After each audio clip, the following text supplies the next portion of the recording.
Selama lebih 3 dekad menghambakan diri dalam dunia pendidikan sejak mula menjadi guru pada 3 Januari 1986, Guru Besar Sekolah Kebangsaan Hulu Bernam Abdul Rahman Abdullah 58 tahun bersyukur kerana memberikan hikmat terbaik sepanjang bertugas dalam profesyen berkenaan.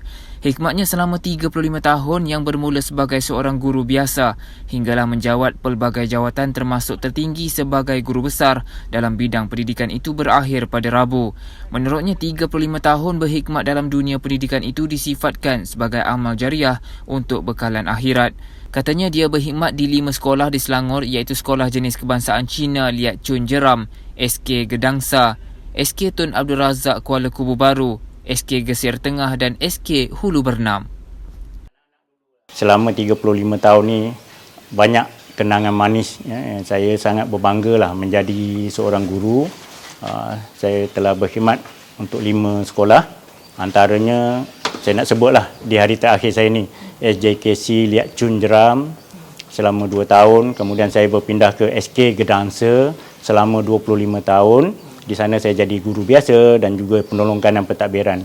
Kemudian saya dinaikkan pangkat untuk jadi guru besar di SK Tun Abdul Razak Kuala Kubu Baru. Ini sekolah asli. Saya ada jiwa dengan sekolah asli ni. Kemudian selama 3 tahun atau 4 tahun saya di sekolah asli ni, saya berpindah ke SK Gesir Tengah. Di situ kampung saya. Kemudian 2 tahun saya di SK Gesir Tengah, saya dipindahkan semula ke SK Hulu Bernam yang akhirnya saya bersara di SK Hulu Bernam, jantung hatiku. Saya apabila masuk ke sesuatu sekolah, yang pertama saya akan buat analisis SWOT, kekuatan, kelemahan, kekurangan, ancaman. Jadi apabila saya masuk, contohnya lah di SK Hulu Bernam ini, jadi saya lihat apa kekuatan dan kelemahan dia. Jadi apa peluang yang ada. Jadi saya nampak ada banyak yang perlu saya lakukan di SK Hulu Bernam. Selama 4 tahun ni saya sangat rasa bahagialah berada di sini, dikelilingi oleh sahabat-sahabat saya yang hebat, guru penolong kanan, guru-guru, pekerja-pekerja yang semuanya membantu saya.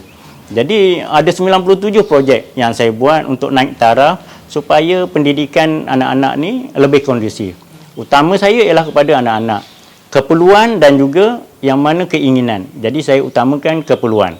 Okay. Jadi semasa berada di SK Hulu Bernam ini, saya lihat ada keperluan penting untuk saya menjalinkan hubungan dengan, jadi saya bina banyak hubungan dengan rakan strategi.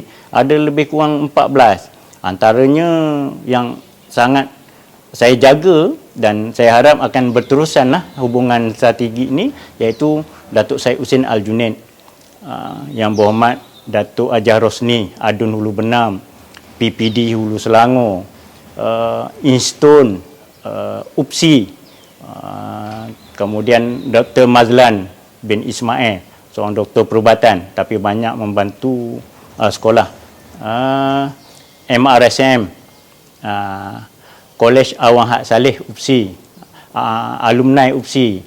Jadi semua ini membantu saya dari segi kewangan dan juga facilities. Jadi saya sangat bertuahlah kerana dengan adanya ikatan perjanjian, maka dapat membantu perkembangan sekolah. Jadi saya rasa saya sangat menjaga hubungan strategi ini. Memang dalam anjakan 9 PPPM, hubungan dengan pihak swasta, kita ada PIBKS swasta tu sangat penting, dan dalam zaman ekonomi yang seperti ini, hubungan pihak swasta sangat diperlukan untuk membantu sekolah. Saya sangat bersyukur berada dalam perkhidmatan pendidikan ini sebab saya diberi peluang untuk menggali, mengumpul seberapa banyak orang kata pahala lah. Sebab kalau kita meninggal nanti, 3 benda yang akan yang akan dinilai. Yang pertama, ilmu kita. Memang kita dapatlah dalam bidang pendidikan ini ilmu yang bermanfaat. Yang kedua, amal jariah yang dapat saya buat.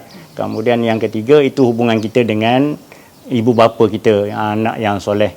Jadi saya rasa dapatlah 2 benda ini. Saya sangat menjagalah hubungan saya dengan Allah, hubungan saya sesama manusia. Jadi apabila kita bersara, jawatan guru besar tu kita tinggal, tapi hubungan itu yang kekal. Saya sangat menjaga itu, menyantuni cikgu-cikgu saya yang berada di SK Hulu Bernam ni. Saya sangat rasa bahagia selama 4 tahun berada di Hulu Bernam ni. Dalam hati saya tak ada rasa tak seronok. Semuanya rasa gembira dan seronok. Menariknya, bapa kepada 4 anak ini juga mempunyai kemahiran ketukangan dan dia sendiri membuat beberapa projek di sekolah termasuk kerja pemasangan jubin, bumbung, membina tandas tambahan, naik taraf perpustakaan dan terminal aktiviti sukan dalaman.